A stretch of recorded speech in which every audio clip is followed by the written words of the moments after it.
Bonjour. Alors aujourd'hui, je vais vous parler, de quelque chose.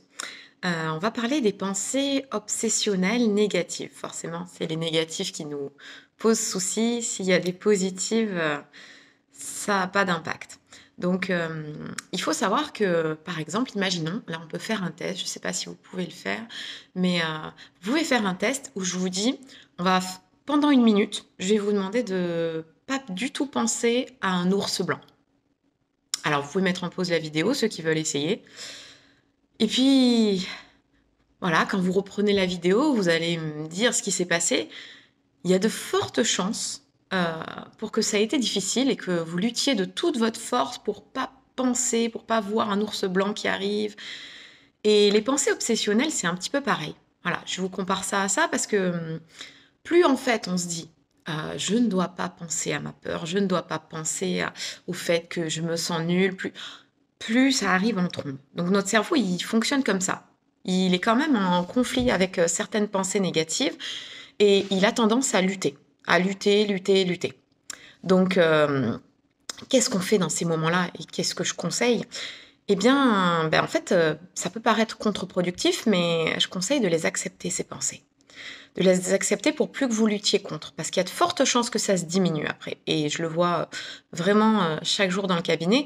C'est qu'une fois qu'on se dit: «Ouais, OK, j'ai tendance à penser, par exemple, que je suis nulle et que je vais peut-être pas avoir mon diplôme ou que voilà, je suis peut-être pas assez bien pour ma femme», je dis n'importe quoi, voilà, toutes ces pensées négatives qui peuvent parfois vous venir, «Elle va finir par trouver quelqu'un d'autre», tout ça et ben, en fait, quand on les regarde, quand on les accepte, quand on se dit: «Bah, il y a une part de moi qui a peur, en fait. Il y a une part de moi qui est pas totalement OK avec ce que je suis et il y a un gros manque de confiance en moi». Vous allez voir qu'il y a quelque chose qui va s'apaiser à l'intérieur de vous. Le fait de plus être dans cette lutte et une fois que vous êtes plus dans cette lutte, il y a plusieurs étapes selon moi. Déjà de plus, voilà, de plus être dans cette lutte, à lutter, à vraiment même c'est même pas qu'on des fois on s'empêche de les voir.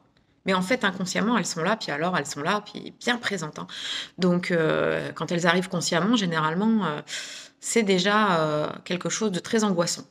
Donc il faut déjà les laisser venir en conscience si vous en avez pas conscience. Vous voyez, si vous sentez qu'il y a un petit truc avec lequel vous avez un malaise et ensuite ça va être c'est pas de les chasser, hein, mais vraiment de vous dire, bah, cet espace vide, si j'avais pas ces pensées, qu'est-ce que je m'autoriserais à faire? Qu'est-ce que et puis d'aller vers des activités qui vous font du bien, en fait. Ça va être, je dis n'importe quoi, aller faire des balades en nature, aller, s'inscrire à un club d'échecs, enfin, tout ce qui vous fait plaisir, hein, aller faire du sport, aller parce que, il faut savoir que le cerveau, plus il est, vide et plus il remplit et alors qu'est-ce qui remplit en premier? Beh, par des choses, pas forcément agréables.